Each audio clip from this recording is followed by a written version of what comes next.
إن الحمد لله والصلاة والسلام على رسوله الكريم أما بعد فأعوذ بالله من الشيطان الرجيم بسم الله الرحمن الرحيم يا أيها الذين آمنوا لا تلهكم أموالكم ولا أولادكم عن ذكر الله ومن يفعل ذلك فأولئك هم الخاسرون. عن ابي سعيد الخدري رضي الله تعالى عنه ان رسول الله صلى الله عليه وسلم قال ان الدنيا حلوة خضرة وان الله تعالى مستخلفكم فيها فينظر كيف تعملون فاتقوا الدنيا واتقوا النساء فان اول فتنة بني اسرائيل كانت في النساء. صدق الله وصدق رسوله الكريم ونحن على ذلك لمن الشاهدين والشاكرين والحمد لله رب العالمين. اللهم صل على سيدنا ومولانا محمد وعلى آل سيدنا ومولانا محمد وبارك وسلم. میرے نوجوان ساتھیوں، میں نے آپ حضرات کے سامنے قرآن مقدس کی ایک آیت تلاوت کی ہے اور ساتھ ہی ساتھ ذخیرہ احادیث میں سے ایک حدیث آپ کے سامنے پیش کی ہے. اللہ رب العزت والجلال نے اس آیت شریفہ میں انسان کو ایک نصیحت فرمائی ہے کہ ایمان والو، کہ تمہیں تمہاری اولاد اور تمہارا مال اللہ کے ذکر سے غافل نہ کر دے. اگر تم نے ایسا کیا کہ تمہارے مال نے اور تمہاری اولاد نے اللہ کے ذکر سے تمہیں غافل کر دیا فَأُولَئِكَ هُمُ الْخَاسِرُونَ، تم لوگ خسارہ میں پڑ جاؤ گے. جناب رسول اللہ صلی اللہ علیہ وسلم نے اس حدیث کے ذریعے سے دنیا کی حقیقت کو واضح فرمایا ہے کہ دنیا بڑی میٹھی اور بڑی سرسبز و شاداب ہے. انسان دنیا کی شان و شوقت، دنیا کی لذتیں اور دنیا کی خوبصورتی انسان کو خوشنما معلوم ہوتی ہے. یہ دنیا خوشنما بھی ہے اور بظاہر خوش ذائقہ بھی ہے، لیکن اللہ رب العزت والجلال نے اس کو تمہاری آزمائش کے لیے بنایا ہے. اور اللہ رب العزت والجلال نے تمہیں دنیا کے اندر اپنا خلیفہ بنا کر کے بھیجا ہے تاکہ وہ تمہارے اعمال کو دیکھ سکے کہ تم دنیا میں آنے کے بعد دنیا کی رنگینیوں سے متاثر ہو کر کے اس کے دھوکے میں آتے ہو یا پھر اللہ سبحانہ و تعالیٰ کی خوشنودی، اس کی رضا تمہارا مقصد اول ہو. اس لیے تم دنیا سے بچو اور اسی طریقے سے عورتوں سے بچو. اس لیے کہ بنی اسرائیل میں جو سب سے پہلے فتنہ رونما ہوا وہ عورتوں کی شکل میں رونما ہوا. لیکن یہاں پر وہ عورتیں مراد ہیں کہ جن سے انسان ناجائز تعلقات بنائے، جن سے ناجائز طریقے پر لطف اندوز ہو، وہ عورتیں مرد کے لیے فتنہ ہیں. البتہ اگر نکاح ہو جائے، اس کے بعد انسان اپنی خواہشات کو جائز طریقے پر پورا کرے تو وہ عورتیں فتنہ نہیں ہیں. اس کی وضاحت اس لیے کی ہے، ہو سکتا ہے کہ آپ میں سے کوئی شخص گھر جا کر کے کہے کہ حدیث کے اندر عورت کو فتنہ بتایا ہے، لہٰذا تم بھی ایک فتنہ ہو، تو عورت پھر مشکل کے اندر پڑ جائے گی. اس لیے یہاں عورت سے مراد وہ عورتیں ہیں کہ جن عورتوں سے انسان ناجائز تعلقات بنائے اور ان سے غلط سمت بنائے، وہ عورتیں انسان کے لیے فتنہ ہیں. جناب رسول اللہ صلی اللہ علیہ وسلم نے دعا فرماتے ہوئے ارشاد فرمایا، اللہم لا عیش الا عیش الاخرہ، کہ اللہ دنیاوی زندگی کے مقابلے میں آخرت کی زندگی ہی پائیدار ہے، اخروی زندگی کے مقابلے میں دنیاوی زندگی کی کوئی حقیقت نہیں ہے. جناب رسول اللہ صلی اللہ علیہ وسلم نے ارشاد فرمایا، یتبع المیت اہلہ ومالہ وعملہ، کہ جب انسان کی آنکھیں بند ہو جاتی ہیں، انسان اس دنیا سے چلا جاتا ہے، تو اسے قبرستان تک اور اس کی قبر تک پہنچانے کے لیے بہت سے لوگ اکٹھا ہو کر کے جاتے ہیں. تو ایسی صورت میں تین چیزیں اس کے ساتھ میں جاتی ہیں. اس کے اہل و عیال، اس کے عزیز و اقارب اس کے ساتھ جاتے ہیں، اس کا مال اس کے ساتھ جاتا ہے۔ بہت سے علاقوں میں قبرستان تک مال لے جانے کا بھی رواج ہے، اسی طرح اس کا عمل اس کے ساتھ میں جاتا ہے۔ لیکن فَيَرْجِعُ أَهْلُهُ وَمَالُهُ وَيَبْقَى وَاحِدٌ، لیکن دو چیزیں واپس لوٹ آتی ہیں، اس کے اہل و عیال بھی اس کا ساتھ چھوڑ دیتے ہیں، اس کا مال بھی اس کا ساتھ چھوڑ دیتے ہیں، وَيَبْقَى عَمَلُهُ، اس کا عمل ہی باقی رہ جاتا ہے جو انسان کے ساتھ میں قبر کے اندر داخل ہوتا ہے۔ تو اس حدیث سے معلوم ہوا کہ میت کے وہ رشتہ دار، میت کے عزیز و اقارب، جن کو وہ اپنا سمجھتا تھا، جن کو وہ اپنا محبوب سمجھتا تھا، جن سے وہ پیار کرتا تھا، اور جن کے بغیر ایک لمحہ اس کے لیے گزارنا مشکل ہوتا تھا، اور جن کی آمد پر وہ اپنے گھر کے دسترخوان کو وسیع کر دیا کرتا تھا، وہ اولاد جن کی خاطر وہ تگو کیا کرتا تھا، ان کی زندگی، ان کی لائف سیٹل ہو جائے اس کے لیے بڑی محنت کرتا تھا، بڑی جد و جہد کیا کرتا تھا، لیکن آج وہی اولاد قبر کے اندھیرے گڑھے کے اندر اسے رکھ کر کے واپس چلی آتی ہے، اور چند دنوں کے بعد اس کو بھول جاتی ہے، حتیٰ کہ اس کے مرنے کے بعد وراثت کے اندر تقسیم میں لڑائی جھگڑے شروع ہو جاتے ہیں، اولاد بھی اس کے کام نہیں آتی۔ اسی طریقے سے وہ مال جس کو بھائی سے فخر اور اس پر ناز کیا کرتا تھا، وہ مال بھی اس کا ساتھ چھوڑ دیتا ہے۔ انسان یہ دعویٰ کرتا ہے کہ میرے پاس اتنا پیسہ ہے، اتنا مال ہے، اتنا بینک بیلنس ہے، اتنا روپیہ ہے، اتنی گاڑیاں ہیں، اتنے بنگلے ہیں، اتنے محلات ہیں، یہ ساری چیزوں پر انسان ناز کرتا ہے، لیکن وہ مال بھی قبر کے اندھیروں میں دھکیل کر کے واپس چلا آتا ہے۔ تو انسان کے ساتھ میں اس کا مال جاتا ہے، اس کے رشتہ دار جاتے ہیں، لیکن سارے واپس آ جاتے ہیں، صرف ایک ہی چیز اس کے ساتھ جاتی ہے جو اس کا عمل ہے، جو اس نے دنیا کے اندر کر رکھا ہے۔ تو اس لیے جناب رسول اللہ صلی اللہ علیہ وسلم نے ارشاد فرمایا کہ جب میت کے رشتہ دار اس کو قبر کے اندر رکھ کر واپس آنے لگتے ہیں تو مردے کو ان کے قدموں کی آواز سنائی دیتی ہے، اور یہ آواز یہ بتانے کے لیے سنائی دی جاتی ہے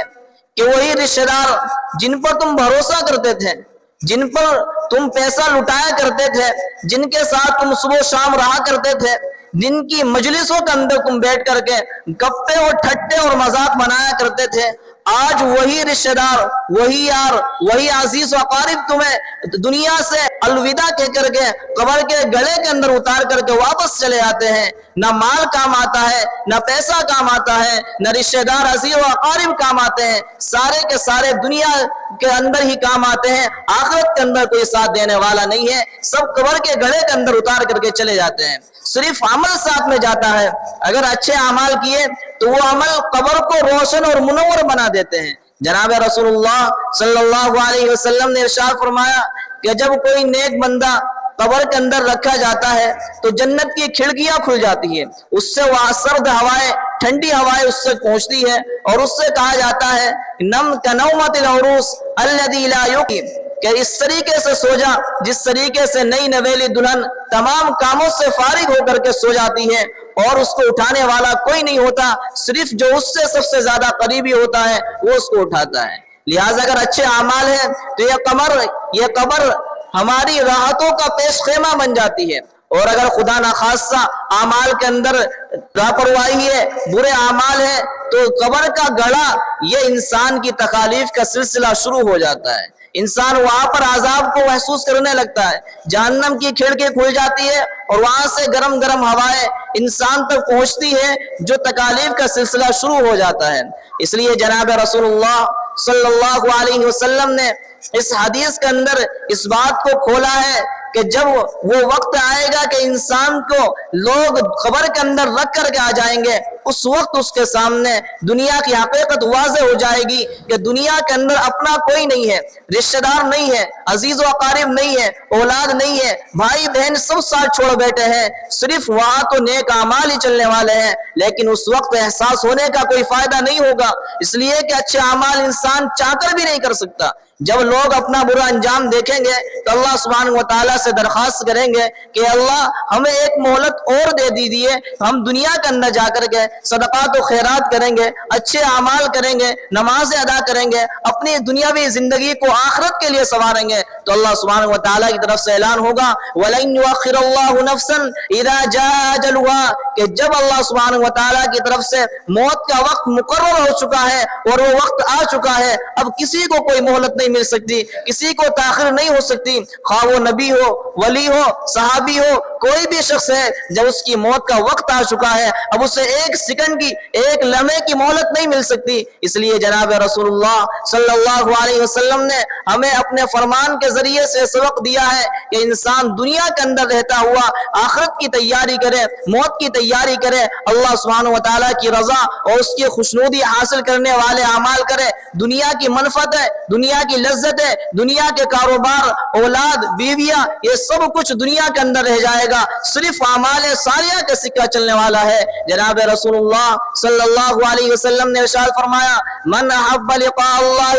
احب اللہ لقاءہ ومن کرہ لقاء اللہ کرہ اللہ لقاءہ، کہ جو شخص اللہ سبحانہ و تعالیٰ کی ملاقات کو پسند فرماتا ہے تو اللہ سبحانہ و تعالیٰ اس سے ملاقات کو پسند فرماتے ہیں۔ تو حضرت عائشہ رضی اللہ تعالیٰ عنہ جو میری اور آپ کی امی جان ہے، عرض کرنے لگی یا رسول اللہ، اللہ سبحانہ و تعالیٰ سے تو ملاقات مرے بغیر ممکن ہی نہیں ہے، اور کسی شخص کو موت پسندیدہ نہیں ہے، ہر شخص موت کو ناپسندیدہ سمجھتا ہے، تو پھر اس معیار پر کوئی شخص اترنے والا نہیں ہے۔ آپ علیہ السلام نے جواب میں ارشاد فرمایا کہ عائشہ جو مطلب تم سمجھ رہی ہو وہ مطلب نہیں ہے، بلکہ مطلب یہ ہے کہ جب اللہ کا نیک بندہ اللہ سبحانہ و تعالیٰ کی رضا، اس کی خوشنودی اور جنت کے متصور کرتا ہے تو اس کے دل میں یہ خواہش اور یہ جذبہ پیدا ہوتا ہے کہ میں جلد اس مقام تک پہنچ جاؤں، جبکہ کافر کے دل میں یہ خواہش نہیں پیدا ہوتی، وہ تو آخرت پر ایمان ہی نہیں رکھتا، وہ تو آخرت کی زندگی پر ایمان ہی نہیں رکھتا۔ اور بہت سے کافر ایسے بھی ہیں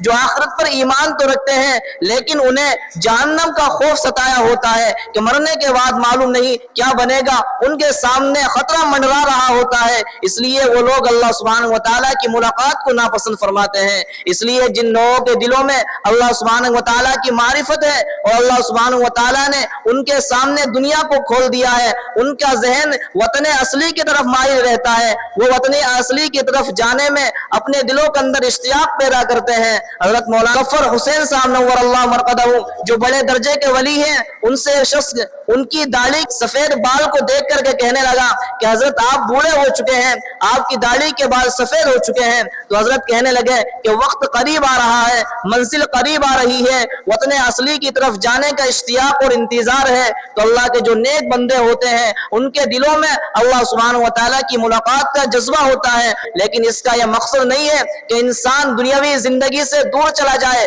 جنگل میں جا کر کے اللہ اللہ کرنے لگے، دنیا کے کام دھندے چھوڑ دے، کاروبار چھوڑ دے، بیوی بچوں کو چھوڑ دے، اپنے تعلقات ختم کر لیں۔ اگر یہ چیزیں پسندیدہ اور مطلوب ہوتی تو جناب رسول اللہ صلی اللہ علیہ وسلم ضرور ان چیزوں کو کرتے، لیکن آپ علیہ السلام نے دنیا کے اندر رہتے ہوئے تجارت بھی کی ہے، بکریاں بھی چرائی ہے، کاروبار بھی کیا ہے، مزدوری بھی کی ہے، زراعت بھی کی ہے، آپ کی بیویاں بھی تھی، اولاد بھی تھی، آپ کی بیک وقت 9 بیویاں موجود تھی، آپ ان کو بھی وقت دیتے تھے، صحابہ کو بھی وقت دیتے تھے، آپ یار دوستوں کے ساتھ میں بیٹھتے تھے، آپ کے کاروبار بھی تھے، آپ ایک طرف استاذ تھے تو دوسری طرف مرشد تھے، آپ ایک طرف امام تھے تو دوسری طرف معلم تھے، آپ قرآن بھی پڑھتے تھے، قرآن لوگوں کو دلوں میں اتارا بھی کرتے تھے، لوگوں کا تزکیہ بھی کیا کرتے تھے۔ آپ علیہ السلام نے دنیا کے اندر رہتے ہوئے سارے کام انجام دیے ہیں۔ اگر یہ چیزیں مطلوب ہوتی تو آپ علیہ السلام ان چیزوں کو نہ کرتے۔ آپ علیہ السلام نے ہمیں دنیا کے اندر رہنے کے طریقے بتلا دیے ہیں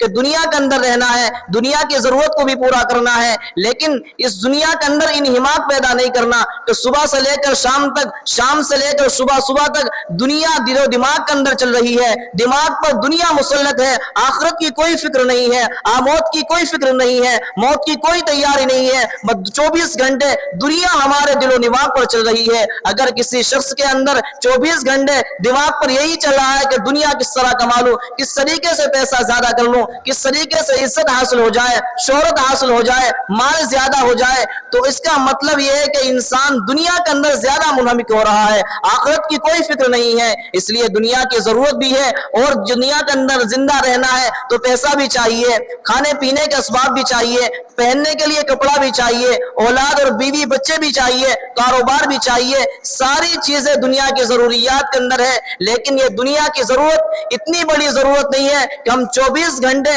اپنے دل و دماغ پر دنیا کو سوار کر لیں. یہ دنیا کی ضرورت ایسی ہے جیسا کہ ایک مکان کے اندر ایک بیت الخلا ہوتا ہے, ٹوائلٹ ہوتی ہے, اس کی ضرورت ہوتی ہے. اگر کسی گھر کے اندر بیت الخلا نہ ہو تو وہ گھر ناقص اور نامکمل سمجھا جاتا ہے. لیکن اس کا مطلب یہ نہیں ہے کہ انسان 24 گھنٹے بیت الخلا کے اندر رہے یا اس کے بارے میں سوچتا رہے کہ میں ٹوائلٹ کو اچھا کس طریقے سے کر لوں, اسے آرائش کس طریقے سے دے دوں, اس کے اندر سکون کیسے حاصل ہو جائے. یہ تمام چیزیں انسان نہیں سوچتا. اسی طریقے سے دنیاوی زندگی کے اندر ہمیں سوچنا چاہیے کہ دنیاوی زندگی, دنیا کے کاروبار, دنیا کے دھندے, یہ سارے ضرورت کے ہیں, لیکن یہ ضرورت اتنی بڑی ضرورت نہیں ہے کہ ہمارے 24 گھنٹے اسی دنیا کو کمانے میں لگ جائے. حضرت عمر رضی اللہ تعالیٰ عنہ نے جب قیصر و کسریٰ کو فتح کیا, جو اس زمانے کا سپر پاور سمجھا جاتا تھا, جس طریقے سے آج امریکہ کو سپر پاور سمجھا جاتا, اس زمانے میں ملک فارس وغیرہ کو سپر پاور سمجھا جاتا تھا. دونوں پر حملے ایک ساتھ کیے, دونوں کو فتح کیا. جب ان کے خزانے مدینہ منورہ کے اندر, مسجد نبوی کے اندر لائے گئے تو سونے چاندی کا ایسا اونچا ڈھیر لگ گیا کہ حضرت عمر رضی اللہ تعالیٰ عنہ اس کے پیچھے چھپ گئے, اور حضرت نے دعا کی کہ اللہ, آپ نے ہمارے دلوں کے اندر دنیا کی کچھ نہ کچھ محبت ڈالی ہے, اے اللہ ہم آپ سے یہ دعا تو نہیں کرتے کہ ہمارے دلوں سے بالکل دنیا کی محبت ختم کر دیجئے, ہم آپ سے یہ بھی نہیں کہتے کہ اللہ ہمیں دنیا کی ضرورت نہیں ہے, بلکہ ہمیں دنیا کی بھی ضرورت ہے, ہمارے دلوں کے اندر دنیا کی محبت بھی ہے, لیکن اس دنیا کو ہماری آخرت کی سعادتوں کا ذریعہ بنا دیجئے. اے اللہ ہمیں دنیا بھی عطا فرمائیے, لیکن اس دنیا کو آخرت کمانے کا ذریعہ بنا دیجئے. حضرت عمر رضی اللہ تعالیٰ عنہ نے دنیا کی حقیقت کو کھولا ہے کہ اگر یہ دنیا بذات خود چل کر کے آ رہی ہے تو یہ دنیا اللہ سبحانہ و تعالیٰ کی طرف سے ہے. اب اس بات کی فکر ہونی چاہیے کہ اس دنیا کو صحیح جگہ پر استعمال کیا جائے,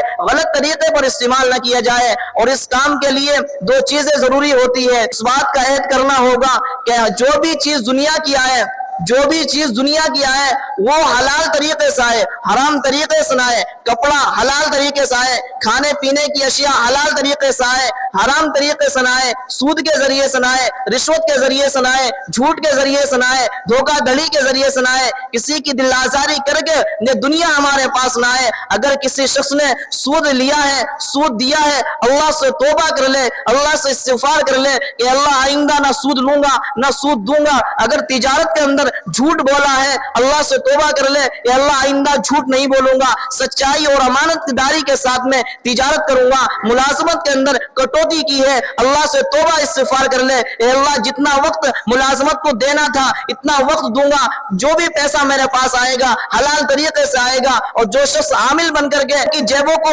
اچک لیتے ہیں, ان کی جیبوں سے پیسہ نکالتے ہیں اور کہتے ہیں کہ تجھے کالا جادو ہے 3000 روپے چاہیے, سفید جادو ہے 4000 روپے چاہیے, پیلا جادو ہے اتنے روپے چاہیے, جنات تیرے اوپر چڑھ چکا ہے 8000 کی پتی چاہیے. ہوتا کچھ نہیں ہے, صرف لوگوں کو دھوکہ دے کر کے ان کی جیبوں سے پیسہ ہڑپ لیتے ہیں. اور ہمارے مسلمان بدعقیدہ ہو چکے ہیں کہ ان کی باتوں میں آ کر کے پیسہ بھی دے دیتے ہیں اور اپنے عقائد کو بھی خراب کرتے ہیں. اس لیے جو حضرات ان چیزوں کو کرتے ہیں وہ اللہ سبحانہ و تعالیٰ سے توبہ کرے کہ اللہ جو بھی پیسہ آئے گا حلال طریقے سے آئے گا, حرام طریقے سے ایک پیسہ نہیں لوں گا. اور دوسرا کام یہ کرنا ہے کہ جب حلال طریقے سے پیسہ آئے تو اللہ سے یہ عہد کرے کہ اللہ اس پیسوں کو حلال طریقے پر خرچ کروں گا, اس پیسوں کو اپنی ضروریات کے اندر خرچ کروں گا, اپنی بیوی بچوں کے اندر اخراجات کے اندر خرچ کروں گا, رشتہ داروں کے حقوق کی ادائیگی پر خرچ کروں گا, اپنے جو غریب ہے نادار ہے ان پر خرچ کروں گا, اللہ کے راستے میں خرچ کروں گا, غلط طریقے پر خرچ نہیں کروں گا. اے اللہ عیاشی پر خرچ نہیں کروں گا, اے اللہ سود لینے دینے پر خرچ نہیں کروں گا, اے اللہ ہوٹلوں پر جا کر کے عیاشی پر خرچ نہیں کروں گا, زنا خوری پر خرچ نہیں کروں گا, حلال طریقے سے کماؤں گا اور حلال طریقے پر ہی خرچ کروں گا. جب یہ دونوں عہد کر لوں گے, دونوں چیزوں کو اپنے پلو سے باندھ لوں گے, تو انشاءاللہ دنیا کی بیجا محبت جو ہمارے دلوں کے اندر رس بچ چکی ہے وہ دنیا کی محبت نکل جائے گی. آپ نے قارون کے بارے میں سنا ہوگا, موسیٰ علیہ السلام کی قوم کا ایک فرد تھا, بڑا دولت مند تھا, بڑا امیر تھا, اتنی دولت تھی اس کے پاس کہ اس کی خزانوں کی چابیاں ایک طاقتور قوم اٹھایا کرتی تھے, اتنی چابیاں اس کے ہاں ہوا کرتی تھی, اتنا خزانہ اس کے پاس ہوتا تھا. جب موسیٰ علیہ السلام نے قوم نے کہا کہ لا تفرح ان اللہ لا يحب الفرحین, کہ تو اطراء مت, تکبر مت کر, اللہ سبحانہ و تعالیٰ نے جو تجھے مال دیا ہے, جو تجھے دولت دی ہے, یہ اللہ سبحانہ و تعالیٰ کی دی ہوئی ہے, تو ان کے حقوق ادا کر, اور جہاں اللہ سبحانہ و تعالیٰ نے خرچ کرنے کا حکم دیا ہے ان جگہوں پر خرچ کر. کہنے لگا قال انما اوتیتہ علی علم عندی, یہ جو کچھ میرے پاس دولت ہے, جو کچھ میرے پاس مال ہے, یہ سب کچھ میرے علم کی وجہ سے مجھے دیا گیا ہے. تکبر کرنے لگا, ضد پر اڑ گیا. فخسفنا به وبدارہ الارض, اللہ نے زلزلہ بھیجا اور اسے بھی زمین میں دھسا دیا, اس کی دولت کو بھی زمین میں دھسا دیا. میرے دوستو دوسری طرف دیکھو, سلیمان علیہ السلام کے پاس ایسی سلطنت ہے, ایسی حکومت ہے کہ ان کے بعد ایسی حکومت کسی کو نہیں ملی. خود وہ حضرت نے دعا کی, رب هب لی ملکا لا ينبغي لأحد من بعدی, اے اللہ مجھے ایسی حکومت, ایسی سلطنت عطا فرمائیے کہ میرے بعد ایسی سلطنت کسی کو نہ ملے. اور یہ بتانے کے لیے کہ تاکہ دنیا کی زندگی ہے اور دنیا میرے پاس ہے, حکومت میرے پاس ہے, مال و دولت میرے پاس ہے, اس دنیا کو دین کس طریقے سے بنایا جائے گا, اس دنیا کو آخرت کمانے کا ذریعہ کس طریقے سے بنایا جائے گا. سلیمان علیہ السلام نے دعا کی, اللہ نے دعا کو قبول کیا, ایسی سلطنت, ایسی دولت عطا فرمائی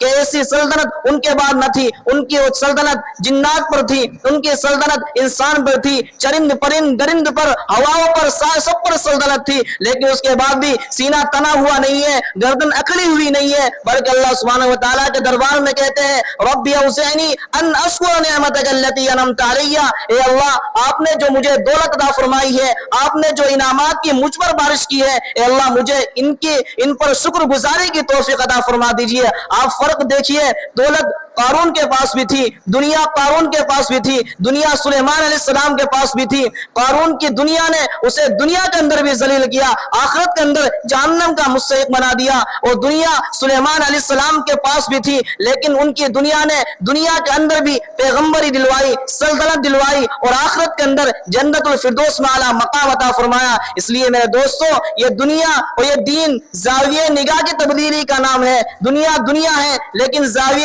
زاویہ نگاہ کو بدل دو تو یہ دنیا دین بن جائے گی. آپ تجارت کرتے ہیں, آپ بزنس کرتے ہیں, آپ ملازمت کرتے ہیں, اللہ سبحانہ و تعالیٰ سے یہ عہد کریں, یہ نیت کریں کہ اللہ میں تجارت کر رہا ہوں اس لیے کہ اپنے حقوق بھی ادا کروں, اپنے بیوی بچوں کے حقوق بھی ادا کروں. اے اللہ میں اس کے اندر جھوٹ سے کام نہیں لوں گا, سچائی کے ساتھ میں, امانت داری کے ساتھ میں تجارت کروں گا, تو یہ تجارت بھی دین بن جائے گا. اگرچہ ظاہر میں یہ تجارت دنیا ہے, لیکن نیت کے بدلنے سے یہ دنیا بھی دین بن جائے گی. اسی طریقے سے گھر میں داخل ہونے کے بعد کھانے کی ضرورت ہے, دنیا کھاتی ہے, انسان کھاتا ہے, فاسق بھی کھاتا ہے, کافر بھی کھاتا ہے. ان کے کھانے میں اور حیوانات کے کھانے میں کوئی فرق نہیں ہے. ایک مومن بندہ کھانے کے لیے بیٹھتا ہے, جناب رسول اللہ صلی اللہ علیہ وسلم کی سنتوں پر عمل کرتا ہے, شروع میں بسم اللہ پڑھتا ہے. اس کا مطلب یہ ہے کہ اللہ جو کچھ آپ نے دیا ہے, جو کچھ میرے پاس موجود ہے, یہ سب کچھ آپ کا دیا ہوا ہے. اے اللہ اس کے اندر میرا کوئی کمال نہیں ہے, یہ کھانا آپ کی نعمت ہے, یہ کھانا میری بازو کا کرشمہ نہیں ہے, یہ کھانا آپ کا دیا ہوا ہے, آپ کی نعمت ہے. آپ کی نعمت سمجھ کر کے اللہ میں اس کو استعمال کر رہا ہوں تاکہ میرے بدن کے اندر طاقت پیدا ہوگی, میں عبادت کروں گا. کھانے کے بعد دعا پڑھتا ہے الحمدللہ الذی اطعمنا وسقانا وجعلنا من المسلمین. ایک روایت کے اندر ورزقنا ہے, جس کا معنی یہ ہے کہ اللہ نے ہمیں رزق عطا فرمایا. تو اس کا مطلب یہ بنے گا کہ اللہ سبحانہ و تعالیٰ نے رزق عطا فرمایا, یہ ایک الگ نعمت ہے. اطعمنا کھانے کا موقع فراہم کرنا یہ الگ نعمت ہے. ایک شخص دسترخوان پر بیٹھا ہوا ہے, دسترخوان پر بریانی بھی ہے, قورمہ بھی ہے, نہاری بھی ہے, پائے بھی ہے, کباب بھی ہے, چکن افغانی بھی ہے, چکن ٹکا بھی, ساری چیزیں موجود ہے, لیکن پرہیز ہے, بیمار ہے, کھا نہیں سکتا. تو رزق تو سارا موجود ہے, کھانے کی ساری اشیاء موجود ہے, لیکن کھانے کا جو موقع تھا وہ فراہم نہیں ہے. اس لیے یہ اللہ تعالیٰ جو رزق عطا فرماتے ہیں یہ الگ نعمت ہے, اور کھانے کا موقع فراہم ہو جانا یہ الگ نعمت ہے. تو جب ایک مومن بندہ کھانے سے پہلے دعا پڑھتا ہے, کھانے کے بعد اللہ کا شکر ادا کرتا ہے, تو یہ کھانا بھی اس کی عبادت بن گیا. تو اس لیے انبیاء علیہ السلام جو اس دنیا کے اندر تشریف لاتے ہیں ہمیں دنیا کے اندر طریقے بتاتے ہیں کہ دنیا کے اندر کس طریقے سے زندگی گزارنی ہے، دنیا کو دین کس طریقے سے بنانا ہے۔ نیت بدلنے کا نام یہ دین ہے۔ آدمی دنیا کے کام کرے، نیت بدل دے تو دنیا دین بن جائے گی۔ تو اس لیے میں نے آپ حضرات کے سامنے یہ باتیں رکھی ہے کہ انسان دنیا کے اندر رہے، دنیا کے تقاضوں کو پورا کرے، لیکن دنیا کے ساتھ میں اپنا دل نہ لگائے، دنیا اپنے اوپر حاوی نہ کرے۔ اللہ سبحانہ و تعالی ہم سب کو ان باتوں پر عمل کی توفیق عطا فرمائے۔